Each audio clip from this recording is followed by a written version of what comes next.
Hello, everyone. I am Corey Andrew Powell, and I'm really thrilled today to be joined by Christie Hunter Arscott. She's an award-winning advisor, speaker, and author of the book Begin Boldly: How Women Can Reimagine Risk, Embrace Uncertainty, and Launch a Brilliant Career. She's a Rhodes Scholar, so she's, pretty smart, just let you guys know that up front.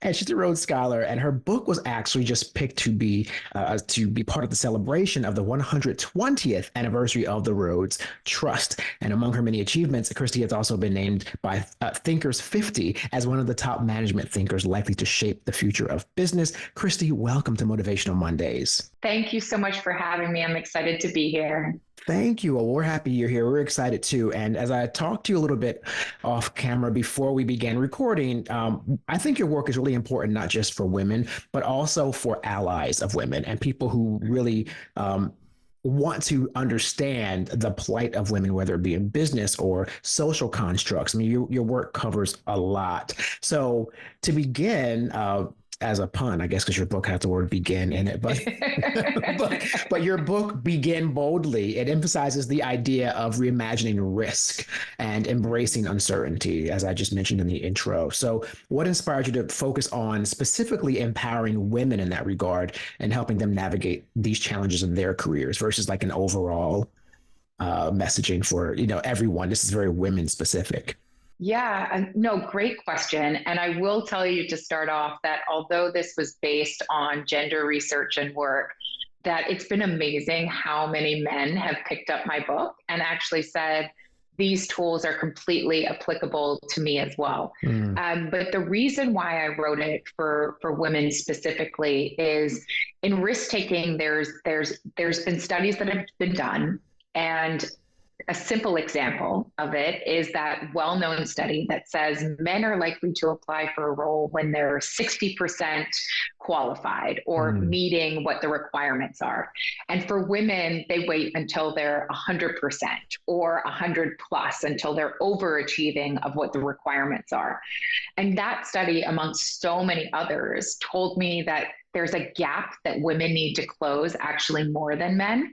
So how do we actually create a custom toolkit to help women get their head around risk taking? The other thing is that the world reacts differently to women than men. That's just the reality. Yeah. And so when risks go wrong, which failure is part of risk taking, women might have a different response from people. And so we have to create more supports embedded into the system and gender intelligent tools to deal with that. So it's not saying go out there and jump off a cliff and everyone should do that. It's saying, when you do this, this is how you prepare, and this is how you prepare for what might happen on the back end as well. I've spoken to a lot of women on the show, very successful women, from CEOs to like really historically groundbreaking people like Kara Golden, for example, who I would say is historic because she invented hint water, which, it's so hard to penetrate like the beverage market. It's either PepsiCo or like the fact that she's a mom who invented this like multi-million-dollar brand in her kitchen just because she didn't want her kids to drink sugar water. So she just put some fruit in the water and said, I'm going to go and like disrupt the industry, the billion-dollar industry. It's really an amazing story. But, when I hear you talk about what you just said, it reminds me of my conversation with her, because in her early days of trying to get capital, she'd be meeting with men who she was trying to get business money from. And they'd say things like, gosh, you have 3 kids. Where are the kids today? How'd you pull that off? And she's like, yeah, there's a thing called a babysitter. You might have heard of it. Like, I'm not sure why this is a miracle to you, but she told me that story of a guy who said that to her. And he immediately realized when she kind of made the babysitter joke of how much of a mistake he had made. So to this day, she tells the story and she says that he's a friend of hers now. And he as a man goes out now and tells that story as a cautionary tale to other men. So so what you just said is exactly right. That's amazing. I mean, and the reality is that I have heard thousands of stories like that, and not someone potentially that's gone on to, launch an amazing disruptive water brand. Right. But it's so interesting, the biases that exist and those questions that come up. And so, even in the sense that I remember having a friend applying for a role, and someone said, well, how are you going to balance this and this? And she was like, my husband would never be asked that same question. And so that onus of like thinking about how we answer those things exists on us sometimes. Mm-hmm. And I wish, like I say at the beginning of the book, like I wish I could change society. But while we're waiting for organizations and society to change, like we have to equip ourselves to deal with these conversations, to Right. deal with these kind of barriers in the meantime. Yeah, it's fascinating because, and I don't want to turn this into like a man bashing session because No. I'm kind of a guy myself, but there are all those examples because another one I heard from a woman who was a CEO, a former CEO of a really big brand. She was like, I remember needing to leave to go take my kids to an early soccer practice or one of those things that moms need to do. And, she said she got grief for it. She sort of got the scoff, of like, well, are you not equipped for the job? You have to make a decision here. Is it your kid's soccer game or is it the job? And then in the same token, like someone in that same job, like a father had to leave early to take his kids to a doctor's appointment. And they're like, oh, isn't Kevin a great dad? He's leaving early to take his kid to Yeah. She's like, well, wait a minute. And he gets praised for doing like a basic parental thing and the woman might get scorned. So yeah, that happens. And one thing though to call out, because you're right, this is not a man bashing session by any sense. The reality is we as women have those biases as well. So, there have been studies done around like women's biases for who makes a leader, a CEO, a head of an orchestra. And a lot of those things exist for us too. And we're more likely to push a woman on how are you going to balance this? What are you going to do with family than we are for our male counterparts. And there's been many studies that show that as well. So it's embedded in our society across genders. And so we have to be really smart around how we navigate that. Yeah, and I've heard some women talk about the Disney syndrome. I love this author named Elisa Bassist, who I had in the show, and she talks about like women are sort of programmed from the beginning when they're young of this sort of like Disney thing of like, the man has to complete you, the man's going to save you, you're the damsel in distress, you have to like put your braid out of a window for him to climb up. And she's like, well, wait a minute, why don't you just tie your braid to something and climb down your own braid? Like, how about that? So I just think it's a programming thing. And I love that, you're addressing that it's not necessarily women, it's societal, the almost impossible things that are put onto women to succeed, but then also be the nurturer, be the caregiver, but then get reprimanded for being those things. It's like this really vicious cycle when you think about it.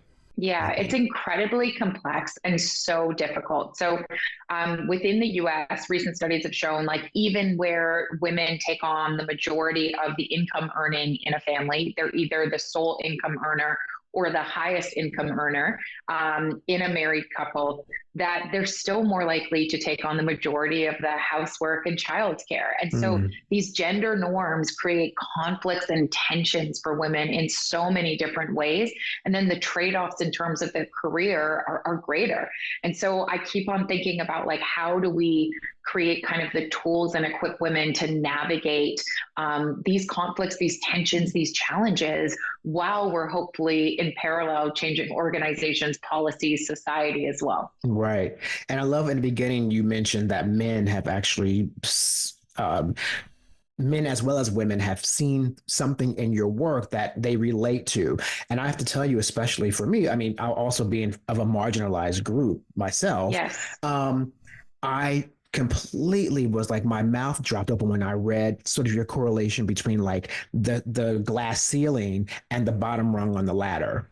And I thought about this whole idea of the goalposts being moved. It's like, the glass ceiling is actually a myth. The issue is right when I get to it, someone moves the bottom rung from the ladder and I go down a notch. Yes. And that's sort of what I took. I was fascinated by this. So share a little bit about that. Yeah, and you're also bringing up a great point. Like we're talking about kind of gender in these broader terms, but when you look at the intersectionality of identities, whether it be sexuality, race, gender, like all of these different things play out in different ways. And so I particularly say in the book too, like if you're a woman that's underrepresented from another aspect of your identity as well, then you're going to even need some of these supports and tools more. It is essentially what it is. And so for you, when you're talking about your experience, so what I've heard again and again is like the glass ceiling's broken. Look at these leaders who are African American, who are women, who are in these executive roles.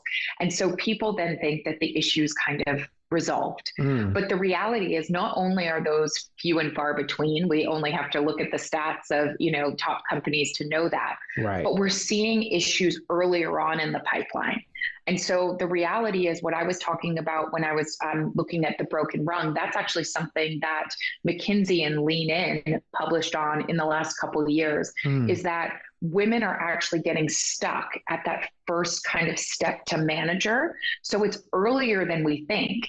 And my research prior to that report coming out actually reinforced that. It was that, there's this gap in the first 10 to 15 years for women.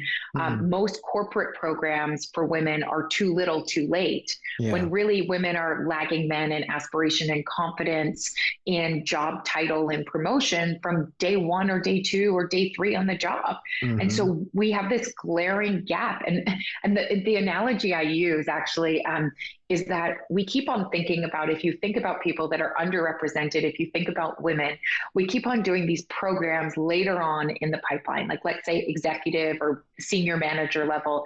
And I'm like, that is the same as plugging the final fissure in a pipeline that has so many holes before, right? Right. So like, how are we doing these things earlier? And that's what really got me excited about really targeting those kind of earlier career years.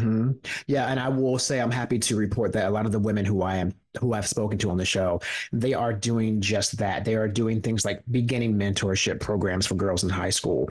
Areas Amazing. yeah, it's really, really super to know that that's, people are recognizing that it needs to happen earlier. Beginning like programs for girls who are interested in STEM when they're like in elementary school.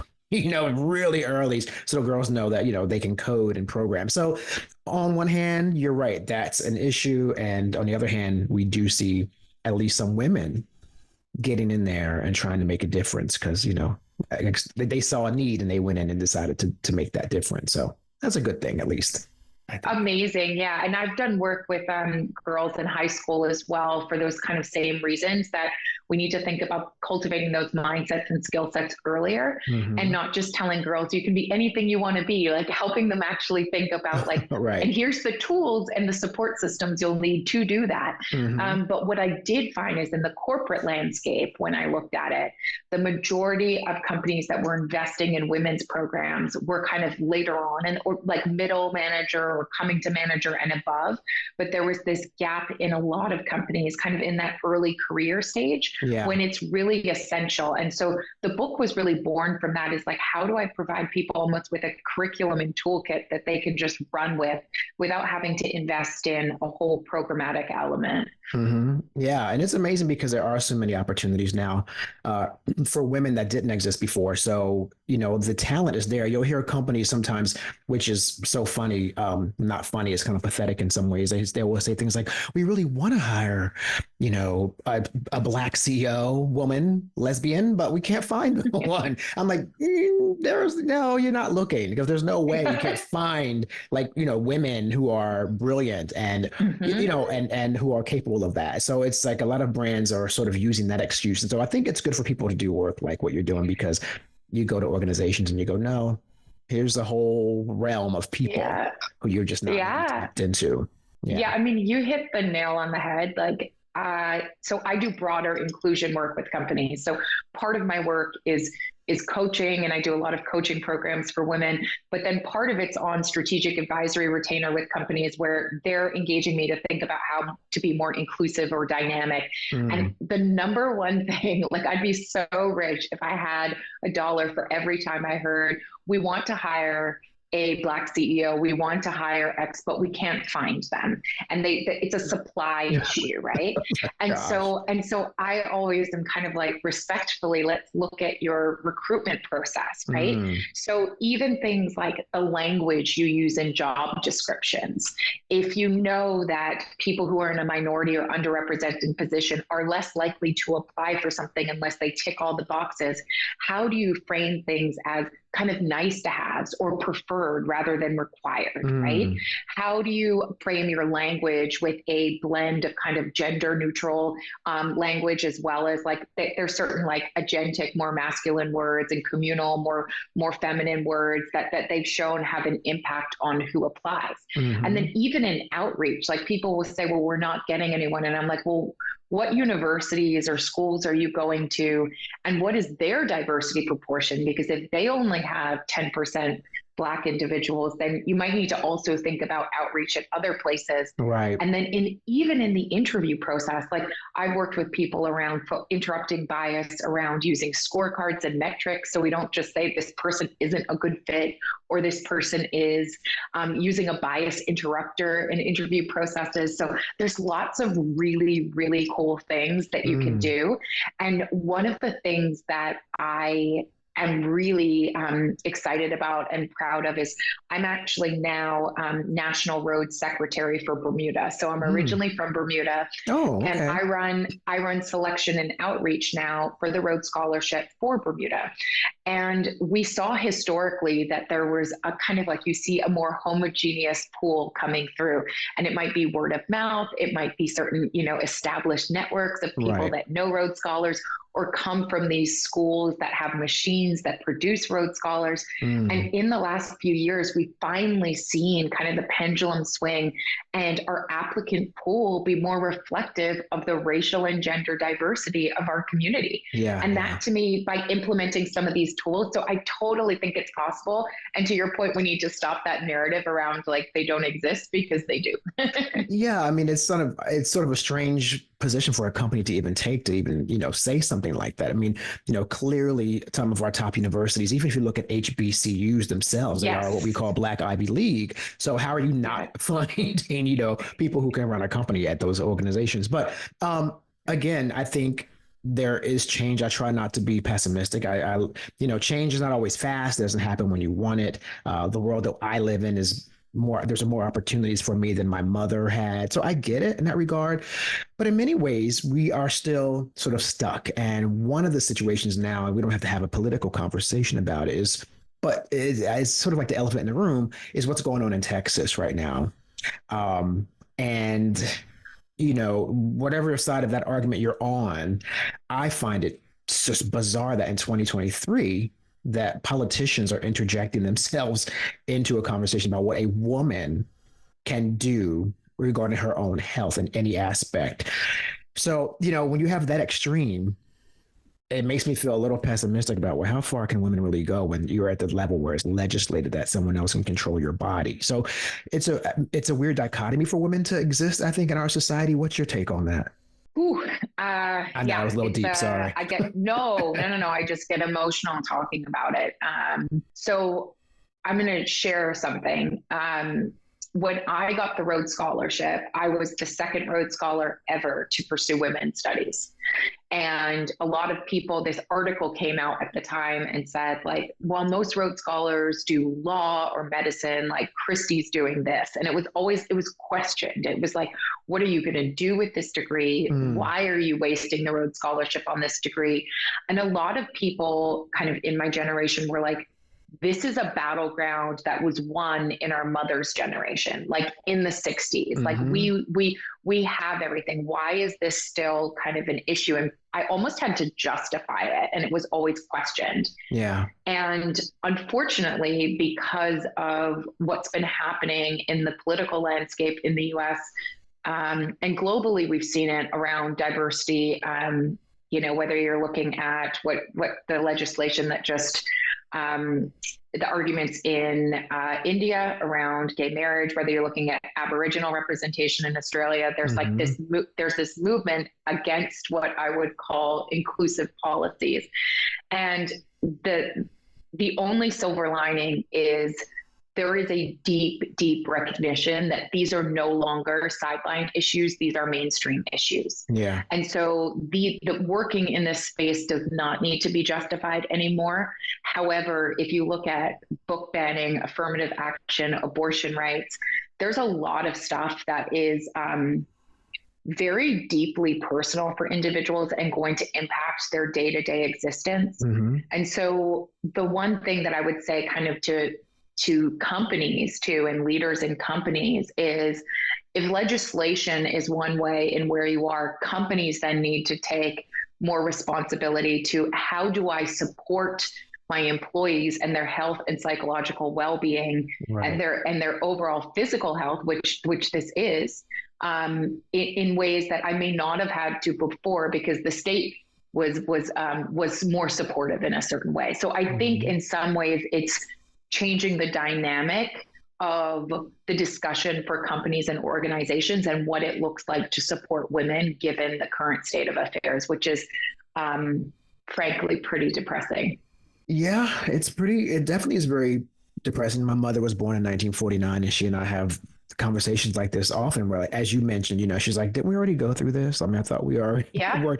And then for my grandfather, who passed away last year at the age of 92, I thought it was sad that for him, at the end of his life, he began to see such racial unrest after having gone through, I mean, a man being born in 1929, what that must have been like, getting through that, then getting through the 60s civil rights movement. Then on his deathbed, he sees the rise of all that crazy again. So, it's exhausting. I know the word patriarchy is thrown around a lot, and it's not necessarily derogatory. It's what it is. It's kind of what has dictated the lives of marginalized groups, which include women, which include, people of color, gay. I would just say anybody who's not like a white Christian straight man, right? I mean, that's pretty much what that would be. Anyone who's not that would be seemingly, I guess, anti-patriarchy in a way, in some cases. Yeah, I mean, there's so many things in the US that are just concerning now. If you look at like maternal death rates, and particularly amongst the African American population, it's appalling. And if you look at even the studies that came out this summer around like fit women that were track stars, right? And the implication that they had, if you look at hate crimes, and that now, particularly in the US in terms of anti-Semitism and Islamophobia, like there's rising numbers, and the division is very, very scary. And I would say that like now more than ever, we need to come together to really think about like, what does an inclusive society look like? But the discussion seems to be harder to have in a lot of ways. And I will say that like earlier on in my career, I had a lot of, clients saying like, can you come in and make the business case for DEI? And it just felt like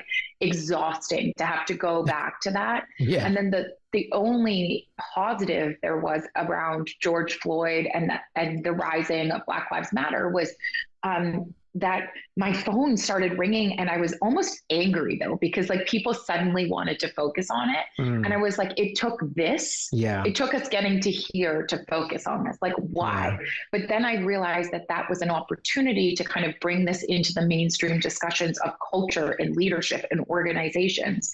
But now we're seeing kind of the pendulum swing again with less investment and less focus in a time where it's really, really critical. Yeah, so almost like it's almost like there was like an instinctive response to the situation at first, just to kind of check the box of like, we're doing something right. And then now that the headlines are kind of over and it's subsided, the brands are sort of, and organizations are sort of subsiding their efforts as well. And I think that there's also a broader discussion, like with legislative changes around affirmative action, what does that mean for companies, and how will their policies look one way or another, and what constitute that or not? But the reality is we have deep, deep legacies of socioeconomic inequities, of like health inequities that go back centuries, for multiple different reasons. And there's many different things. It needs to be hit on an individual level. That's why I write books for individuals, on organizational levels, and that's why I do the advisory work, but then also on the policy level. And so when I get down about it, I just think about like, well, what is my kind of realm of influence and where I can make the most impact right now for individuals that are really, really hungering for the support. Yeah. You know, what I find to be really helpful when I have to sort of educate, if you will, the younger generation, Gen Z specifically, and for me, I guess a few years back was more like when I had to deal with, or not deal with, but speak to millennials if I had hired them in like a junior role as a copywriter and I was their manager. I'd have conversations about the recent history of a lot of the oppression that we are still combating. One of them, of course, I was so shocked when I realized I had a woman financial executive on my show once, and she was telling me about how in the 1970s, still at that point, I think that was just when I think 1976 is like when women were able to get their own credit card or something like really bizarre. Like women up till that point would not be able to get a credit card without a husband present or a husband's authorization. Like that's like the 1970s, which is, I was born in the 70s, right? That's like my generation of crazy misogyny against women that it's in real time really close to our current history. So I think that helps, you know, letting people understand the proximity on the timeline and we're not too far away from this stuff. No, it's also not just past. There's so many things that are happening in the present. And you can also see, like with the Me Too movement, and there was that law in New York that just ended. I think it was like the end of November that allowed people to come out.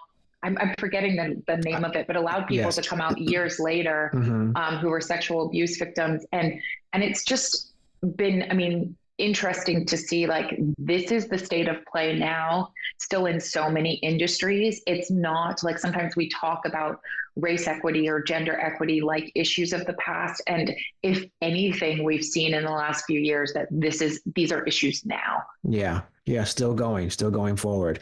I find it to be sad too that we have lost so much opportunity for brilliance and growth as a nation because not everyone has had a seat at the table.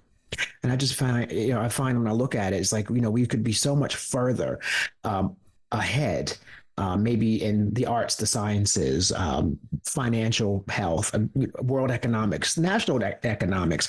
So many great ideas were never heard and did not get listened to, or were not even welcomed into the conversation because there was not representation of all people there. So I find it sort of, unfortunately, it's very self-defeating as a nation to continue on in this way because I think we're losing out on some greatness because everyone's not included. I completely agree. And I would just say the US isn't alone in that. The reality is some of my work focuses on affinity bias, and everyone has affinity bias. We're more likely to gravitate towards people like us, and that impacts our purchasing decisions, who we hear in the room, who we invite to sit at the table, who we promote. And so we've really got to be conscious of like that. And even now entering the holiday season, I don't know when this is coming out, but I've been thinking about, how are we investing our money and purchasing power? Like, are we supporting Black-owned businesses? Are we supporting women entrepreneurs? There's so many things on an individual level that you can do as well in terms of like who are those underrepresented artists that you can even support? So I completely agree. And in terms of organization, I always say, like, instead of walking into a room and looking at who's around the table, look at who's not around the table that should be and invite them to join. And just those simple flips of the script and mindsets really help. Yes. And your messages are universal. Again, as I mentioned, I get so much out of what you say that really apply to me as a person also who checks a couple boxes of other. Yeah, of course. Yes. So thank you so much, Christie Hunter Arscott, award-winning advisor and speaker, author of Begin Boldly, How Women Can Reimagine Risk, Embrace Uncertainty, and Launch a Brilliant Career. Oh, what a great conversation. Now, thank you for being here today with us on Motivational Mondays. Thank you so much for having me.